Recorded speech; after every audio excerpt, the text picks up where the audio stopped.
तो हम लोग देखे थे कि भारत में समय समय पर बहुत सारे विदेशी यात्री आते रहे थे। उनमें से हम लोग पहला पढ़े थे अल-बरूनी। किसके बारे में पढ़े थे?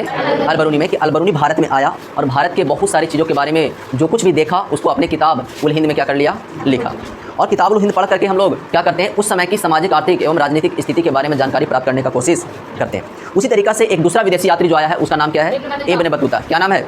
Ibn Battuta. तो इब्न बतूता जब भारत आएगा तो भारत में जो कुछ भी देखेगा उसका वर्णन वो क्या करे, कहाँ पे करेगा? अपने किताब रिहला में करेगा। अपनी किताब रिहला में करते हैं। तो आइए सबसे पहले हम लोग जानते हैं किसके बारे में, इब्न बतूता के जीवन परिचय के बारे में, कि आखिर उसका शुरुआती जीवन कैसा था, वो कौन था।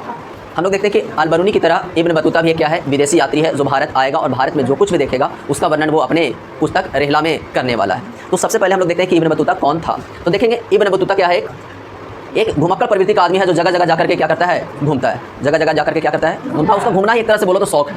घूमना ही क्या है, शौक है। वो दुनिया के लगभग प्रत्येक मुस्लिम देशों में भ्रमण किया है। दुनिया के लगभग प्रत्येक मुस्लिम देशों में भ्रमण किया है। उसका एक कहना यह था कि हम जिस रास्ते पर एक बार चल गए उस रास्ते पर दोबारा कभी जाते नहीं है। यानी दुनिया के बहुत सारे देशों को वो क्या किया है, घुमा है। लगभग 1 लाख, लगभग कितना, 1,20,000 किलोमीटर की वो यात्रा करता है। और मात्र कितना वर्ष की उम्र में घर से निकला है? 21 वर्ष की उम्र में। 21 वर्ष की उम्र में घर से निकलेगा और लगभग अगले 29 साल तक वो क्या करेगा, दुनिया के अलग अलग देशों में जाकर के घूमेगा। और उनमें से अधिकांश समय यानी उनमें से 12 साल, यानी 29 साल में से कितना साल, 12 साल वो कहाँ गुजारता है? भारत में गुजारता है। कहाँ गुजारता है? भारत में गुजारता है। तो उसका कैसा सफ़र रहा है। तो चलिए सबसे शुरू करते हैं, कहाँ इसका जन्म हुआ। तो इसका जन्म हुआ था अफ्रीका के देश मोरक्को के तेंजियर शहर में। कहाँ पे हुआ था? तो पूछा जाएगा कि सर ये इब्न बतूता का जन्म कहाँ हुआ था, तो कहाँ बताओगे? मोरक्को एक देश है अफ्रीका महादेश में। कहाँ पे? अफ्रीका महादेश में। और उसी मोरक्को के एक शहर है तेंजियर। मोरक्को का शहर कहाँ है? तेंजियर। और यहीं का वो निवासी है, यहीं का वो निवासी है। उसके परिवार वाले खानाबदोश जीवन यापन करते थे। साथ ही साथ उनके पिता काजी थे। काजी मतलब न्यायाधीश, जज टाइप का कुछ। तो बचपन में ये भी काजी का जो पढ़ाई था वो कर लिया था। कौन? इब्न बतूता। और देखिएगा यही काजी के गुण की वजह से जब वो भारत आएगा तो भारत के सुल्तान जो मोहम्मद बिन तुगलक रहेगा वो इब्न बतूता को क्या नियुक्त करेगा? काजी नियुक्त करेगा। क्यों करेगा? क्योंकि ये काजी का पढ़ाई किया हुआ है। किसका? काजी का पढ़ाई किया हुआ है। यानी इसको नियम कानून के बारे में अच्छा खासा जानकारी है और इस जानकारी से प्रभावित होकर के मोहम्मद बिन तुगलक इसको क्या करेगा? काजी नियुक्त करेगा। ठीक है।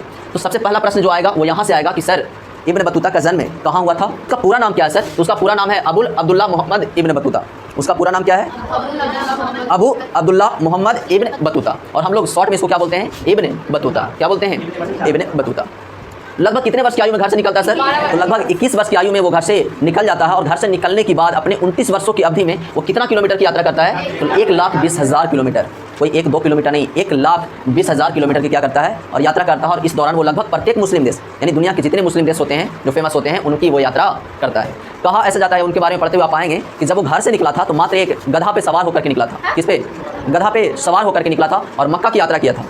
मुसलमानों के लिए पवित्र जगह कौन सा है? मक्का। वो मक्का का यात्रा किया था मात्र किससे होकर के? लेकिन वो बड़ा साना प्रवृत्ति का आदमी था, बड़ा ही अजीब टाइप का आदमी था। उसको पता था कि दुनिया में कैसे भ्रमण किया जाता है, दुनिया में कैसे अपना नाम कमाया जा सकता है। जैसे किसी भी देश में जाओगे तो वहाँ पे ठहरने के लिए आपको उस देश के राजा से परमिशन लेना होगा।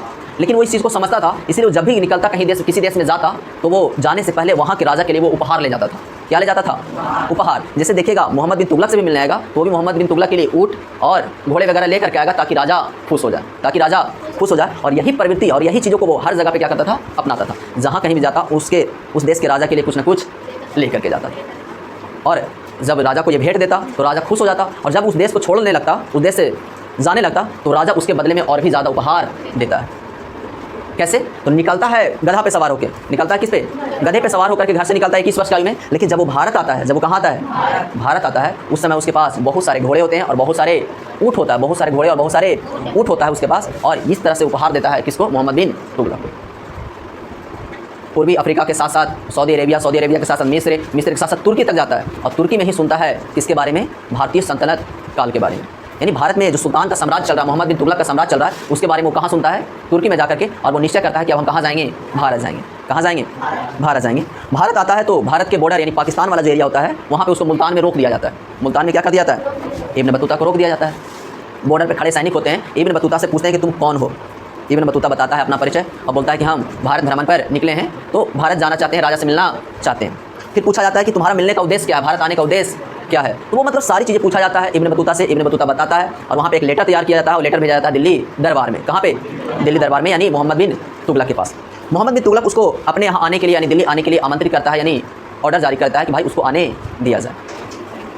फिर वो जब दिल्ली आता है तो ऑलरेडी मोहम्मद बिन तुगलक भी इब्न बतूता के बारे में सुन रखा था। इब्न बतूता के बारे में कौन सुन रखा था?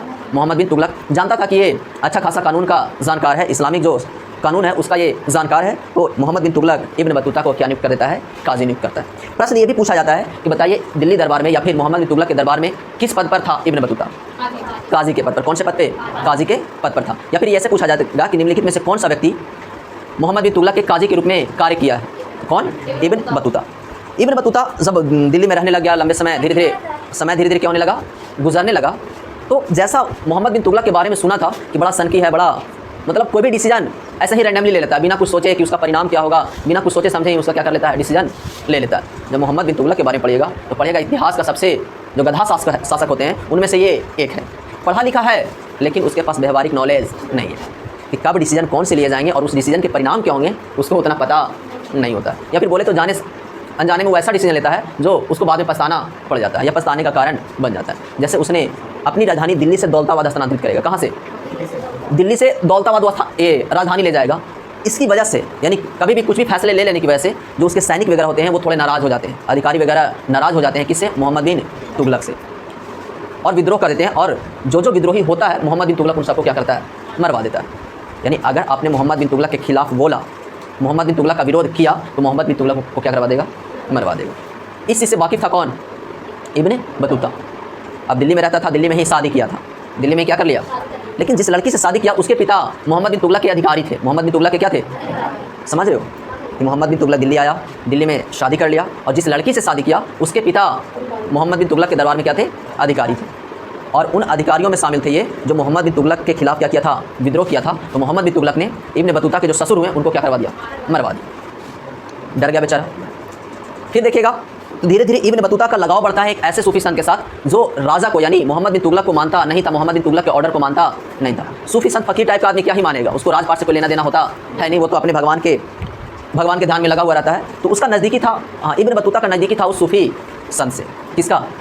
इब्न बतूता का नज़दीकी था उस सूफी संत के साथ। और वो सूफी संत किसके ऑर्डर को नहीं मानता था? मोहम्मद बिन तुगलक के ऑर्डर को नहीं मानता था। लेकिन मोहम्मद बिन तुगलक सनकी है और कैसा है? तानाशाह टाइप का है। अब इस बात को वो पसंद नहीं करता है और वो क्या करता है? उसको मरवा देता है। किसको मरवा देता है? सूफी जो संत होता है उसको भी मरवा देता है। और वो बोलता है कि भाई जो इस सूफी संत के करीबी है उसका नाम लाओ। और उसके करीबियों में से एक कौन था? Ibn Battuta. कौन था? Ibn Battuta. इब्न बतूता का भी नाम आता है। अब बेचारा करे तो करे क्या? इब्न बतूता को सजा दिया जाता है जेल का। किसका सजा? जेल का। कि ये भी विद्रोह करने में लगा हुआ था, ये भी मोहम्मद बिन तुगलक के खिलाफ था, ऐसा कुछ आता है। और मोहम्मद बिन तुगलक को क्या दिया जाता है? जेल दिया जाता है। 9 दिनों तक वो जेल में गुजारता है। कौन? Ibn Battuta.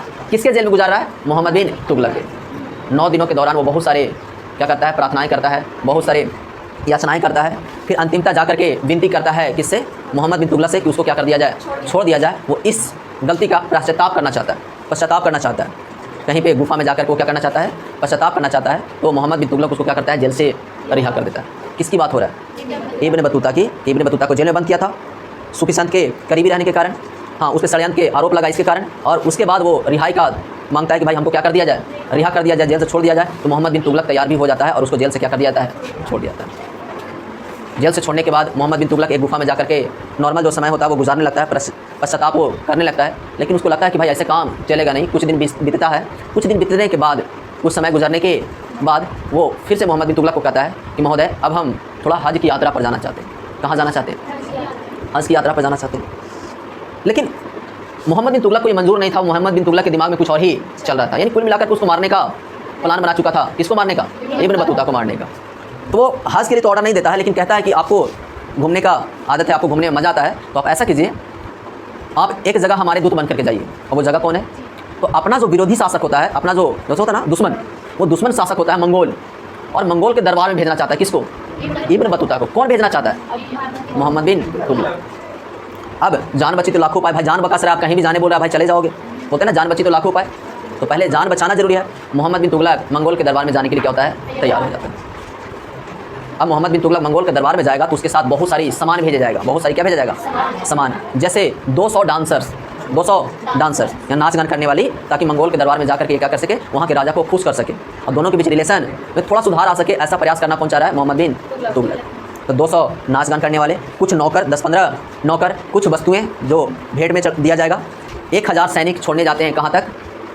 जहाँ पे बंदरगाह होता है वहाँ तक जाते हैं छोड़ने के लिए किसको, इब्न बतूता को, पूरा साजो सामान के साथ, ताकि रास्ता में कोई लूटपाट ना कर दे। इब्न बतूता चलता है दिल्ली से दौलताबाद होते हुए पहुँचता है केरला। कहाँ पे? केरला, मालाबार तट पे पहुँचता है। और मालाबार तट पहुँचता है तो वहाँ पे मौसम इतना ख़राब रहता है कि उस समय वो समुद्र में अपनी नाव लेकर के उतर नहीं सकता है। वो 3 महीना तक के लगभग समय गुजारता है मालाबार बंदरगाह के आसपास के क्षेत्रों में। जब समंदर शांत होता है, मौसम बढ़िया हो जाता है, तब वो अपने पूरा कारवां लेकर के निकल जाता है। कहाँ पे? कहाँ के लिए? चीन के लिए। हाँ, चीन से होकर मंगोल जाता है। हाँ, चीन के लिए निकल जाता है।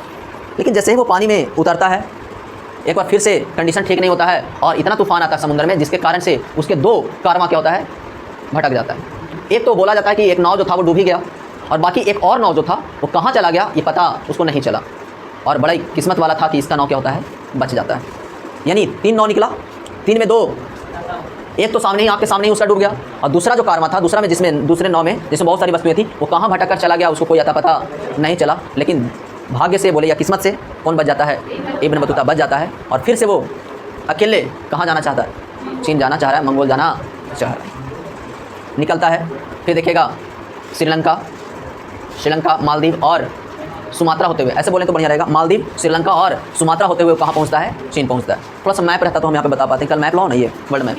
हाँ, ऐसे कुछ पहुँचता है, इधर में मालदीव जाता है, मालाबार तट से निकल के कहाँ पे, मालदीव जाता है। देखिएगा कहाँ पे, मालदीव इधर नीचे मिलेगा, मालदीव से फिर पहुँचता है श्रीलंका, श्रीलंका से फिर पहुँचता है इधर में इंडोनेशिया, यहाँ पे जाता है, यहाँ से फिर पहुँचता है जावा सुमात्रा, जहाँ पे है सुमात्रा, और यहाँ से फिर निकलते इधर चीन की ओर। ऐसे कुछ करके ये कौन निकल रहा है, हाँ, यहाँ पे सुमात्रा पहुँचेगा, सुमात्रा से फिर ऊपर जाएगा, और इस तरह से करते करते वो कहाँ पहुँचता है, चीन पहुँचता है। कहाँ पहुँच गया वो, चीन पहुँचा, मंगोल पहुँचा, और मंगोल जा करके वो किताब लिखता है, और उस किताब का नाम क्या है, रहला। कौन सा किताब लिखता है, रहला। जब वो चीन पहुँचता है तो उसने एक कसम खाया था, शुरुआत में बताए थे कि वो दूसरी बार, मतलब जिस पथ पर एक बार चल दिया उस पथ पर दूसरी बार कदम नहीं रखेगा। उस कसम को वो तोड़ने के लिए क्या होता है, मजबूर होता है, और एक बार फिर से वो कहाँ आना चाहता है, भारत आना चाहेगा। कौन, इब्न बतूता। तो देख रहे हैं, एकदम लग रहा है ब्लॉगर है, कभी यहाँ कभी यहाँ कभी यहाँ कभी यहाँ कभी यहाँ चला था खच्चर के साथ। अब उसके पास बहुत सारे साजो सामान हो जाएंगे, और अंतिमता बेचारा जान बचा करके चाइना पहुँचता है। इस तरह मोरक्को से निकल करके वो कहाँ पहुँच गया है, चीन पहुँच गया है। कहाँ पहुँच गया है, अच्छा खासा समय भारत में गुजारा। अब जब भारत में समय गुजारता है, भारत में क्या गुजारता है, समय गुजारेगा, तो स्वाभाविक है भारत में कुछ चीज़ें देखेगा। तो भारत में देखा संचार व्यवस्था। भारत में कौन सी व्यवस्था, संचार व्यवस्था। कौन सी व्यवस्था, भारत जब आता है तो वो देखता है कि भारत में बड़ी बढ़िया प्रणाली है स्पीड पोस्ट का। और उसमें लिखाए होंगे कि जब इब्न बतूता भारत आता है, तो भारत की संचार व्यवस्था को देखकर बड़ी प्रभावित होता है। भारत की संचार व्यवस्था को देखकर बहुत प्रभावित होता है। यहाँ आता है तो देखता है कि यहाँ पे संदेशों को लाने और ले जाने के लिए, यानी मैसेज को भेजने और मैसेज को लाने के लिए बहुत बढ़िया व्यवस्था है। और 2 तरह की व्यवस्था, एक पैदल और दूसरा घोड़े से। और कहता यह है इब्न बतूता कि पैदल वाला जो व्यवस्था था वो घोड़ा से जल्दी से पहुँचा देता था मैसेज, यानी फास्ट कौन था, पैदल वाला फास्ट था। और वो बताता है कि जहाँ पे घनी आबादी थी, घनी आबादी वाले इलाके में कुछ जगह पोस्ट बने हुए थे, कुछ जगह ऐसे बने हुए थे जहाँ पे पोस्टमैन जो डाक या मैसेज को लाने और ले जाने वाले होते थे वहाँ रुका करते थे। बोला जाता है कि 3-3 मील की दूरी पर, जैसे लोकेशन ए से कहाँ भेजना है, बी पे भेजना है, कहाँ से, ए से बी की ओर भेजना है, तो स्पीड पोस्ट कैसे होता था देखिएगा। यहाँ से निकल करके यहाँ जाना है व्यक्ति को, तो एक ही व्यक्ति यहाँ से यहाँ नहीं जाएगा, बल्कि 3-3 मील की दूरी पर कुछ पोस्ट बनाए हुए हैं, कुछ ठहरने वाला जगह बनाया हुआ है जिसमें XYZ नाम का व्यक्ति रह रहा है। ठीक है, तो क्या करेगा, यहाँ से व्यक्ति एक मैसेज लेकर के दौड़ेगा, कहाँ से, ए लोकेशन है, यहाँ से लेकर के व्यक्ति क्या करेगा, मैसेज लेकर के दौड़ेगा, और दौड़ने के साथ साथ अपने हाथ में कुछ ऐसा रखेगा, एक डंडा, और डंडा में क्या लगा हुआ है, घंटी, डंडा में क्या लगा हुआ है, और घंटी को वो घुमाते हुए क्या करेगा, दौड़ेगा। जितना उसके पास क्षमता है उतना तेज़ी से वो क्या करेगा, दौड़ेगा। और जैसे ही इस घंटी की आवाज़ सुनाई देगा इस व्यक्ति को, एक जगह पे जो बैठा हुआ व्यक्ति है उस घर में, मंडप में, उस व्यक्ति को सुनाई देगा, वो तुरंत तैयार हो जाएगा, और ये जो लेटर लिया हुआ था इसको से ये लेटर अब ये ले लेगा। अब इसको से लेटर कौन ले लिया, दूसरा व्यक्ति ले लिया। अब यहाँ तक इसका काम खत्म हो गया, 3 मील दौड़ा, 3 मील के बाद उसका काम खत्म। उसके बाद ये दूसरा व्यक्ति यहाँ तक पहुँचेगा, दूसरा व्यक्ति फिर ये घुमाते हुए, जैसे ही इसको घंटी का आवाज़ सुनाई देगा ये भी तैयार हो जाएगा, अगला भी क्या होगा, तैयार होगा, और ये अगला व्यक्ति फिर अगला को देगा। और इस तरह से करते करते ये मैसेज कहाँ पहुँच जाता था, यहाँ पहुँच जाता था। और कहता है कौन, इब्न बतूता, कि भाई ये व्यवस्था इतना कुशल था, इतना बढ़िया था, इतना तेज़ था कि अगर दिल्ली से सिंध जाने में या सिंध से दिल्ली जाने में अगर नॉर्मल 50 दिन लगता है तो इस व्यवस्था से मैसेज कितना दिन पहुंचा दिया जाता था, 5 दिन पहुंचा दिया जाता था। तो सोचो कितना फास्ट व्यवस्था रहा होगा। इस तरह की ये चर्चा करता है किसके बारे में, देखिए ये वाला बात लिखवाए नहीं है, अगर वहाँ पे पूछा जाता है आपको तो लिखना पड़ेगा कि क्या सर कहानी क्या है। तो अगर किसी मैसेज को एक जगह से दूसरे जगह पे भेजना है, ए लोकेशन से किस लोकेशन पे, बी लोकेशन पे भेजना है, तो उसके लिए 2 तरह के माध्यम था, एक पैदल और दूसरा अश्व से, यानी दो तरह के माध्यम था, एक पैदल और दूसरे घोड़े से भेजने वाले। और उसमें फास्ट कौन था? पैदल वाले। क्यों? क्योंकि इसका व्यवस्था कुछ नायाब था, कुछ अलग तरह की व्यवस्था था जो इब्न बतूता कहीं और नहीं देखा था। कहाँ देखा था? दिल्ली सल्तनत में देखा था, या फिर बोले तो भारत देश में देखा। इसमें होता क्या था सर? इसमें होता ऐसा था कि इसमें कुछ व्यक्ति नियुक्त किए हुए थे, कुछ व्यक्ति नियुक्त किए हुए थे। साथ ही साथ जगह जगह पे मंडप बनाया हुआ था। जगह जगह पर क्या है? ये मंडप है। ये क्या है? मंडप है। और इसमें कोई व्यक्ति रहता था, कोई व्यक्ति रहेगा। तो यहाँ से जो व्यक्ति लेकर चलेगा, दिल्ली दरबार से जो व्यक्ति लेकर चलेगा, वो अगले मंडल तक, अगले मंडप तक यहाँ पहुँचेगा। तो इस मंडप में जो बैठा हुआ व्यक्ति है वो घंटी की आवाज़ सुनकर के तुरंत तैयार होगा और यहाँ से लेकर के तुरंत अगले मंडप तक, फिर यहाँ की घंटी को सुनकर के अगला तैयार होगा, फिर अगला लेकर के अगले तक, अगले लेकर के अगले तक। और इस तरह से बहुत तेज़ी के साथ एक जगह से दूसरे जगह तक मैसेज को क्या कर दिया जाता था? पहुँचा दिया जाता था। यहाँ तक में अगर किन्हीं को दिक्कत है तो बताइए। इब्न बतूता जब भारत आया है तो भारत में वो संचार व्यवस्था को देखा। किसको देखा? कि उस समय मैसेज पहुंचाने के लिए कौन कौन से साधन उपलब्ध हैं।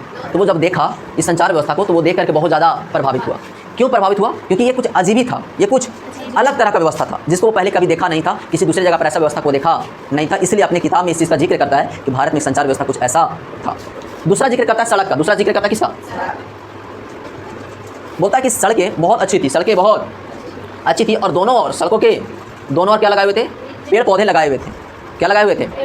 यात्री जब चलते थे उन सड़कों पर तो उनको लगता ही नहीं था कि हम रोड पे चल रहे हैं, लगता था जैसे उपवन में चल रहे हैं। उपवन मतलब पार्क, बगीचा में चल रहे हैं, जो चारों ओर क्या, दोनों ओर क्या है? पेड़ पौधे हैं और एकदम छाँव है, कोई दिक्कत नहीं।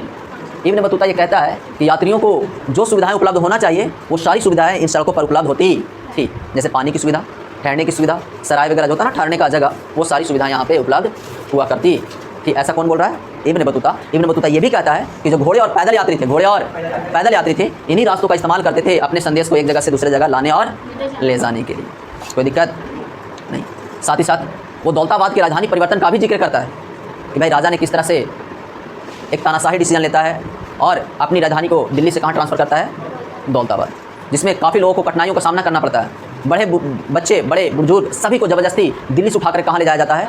दौलताबाद ले जाया जाता है। और इस क्रम में बहुत सारे लोगों का डेथ हो जाता है, बहुत सारे लोगों का डेथ होता है। और अंतिमतः मोहम्मद बिन तुगलक का यह डिसीजन बहुत घटिया और बहुत गलत साबित होता है। बाद में उसको पछतावा भी होता है। और क्या जिक्र करता है सर? तो ग्वालियर के किला का जिक्र करता है। कौन? Ibn Battuta. इब्न बतूता बताता है कि ग्वालियर में एक ऐसा किला है जिसको कोई भेद नहीं सका। तो इस तरह के चीज़ों का वो जिक्र करता है कौन? Ibn Battuta. ठीक है, कोई दिक्कत नहीं। साथ ही साथ भारत की अर्थव्यवस्था का भी वो जिक्र करता है कि यहाँ के लोग मसाले वगैरह बेच करके काफ़ी मुनाफा कमाते हैं। तो ये था किसका कहानी? Ibn Battuta. उम्मीद है कुछ समझ में आया होगा। याद रखने की बात क्या है? याद रखने की बात यह है कि सर इसका यात्रा वृत्तांत जो लिखा था उसका नाम क्या था? और इसको 5 स्टार देने के लिए बोले थे। कितना स्टार? 5 स्टार। दूसरा उसका सर जन्म कहाँ हुआ था? हाँ, तो अफ्रीका महादेश, पूरा अफ्रीका क्या है? और उसका एक देश है कहाँ पे? मोरक्को। उसका एक देश कौन सा है? मोरक्को। और इसी मोरक्को के कौन से शहर में? तंजियर शहर में हुआ था। उसका पूरा नाम क्या था sir? Abdullah Muhammad Ibn Battuta. हाँ बोलेगा, अब्दुल्ला मोहम्मद इब्न बतूता। याद रहेगा? हाँ। आगे कितना वर्ष की आयु में घर छोड़ा सर? 21 वर्ष की आयु में। और वो किस से सवारी के लिए निकल गया? गधे पे सवार होकर के वो निकल गया। कितना किलोमीटर की यात्रा किया आपने जीवन में?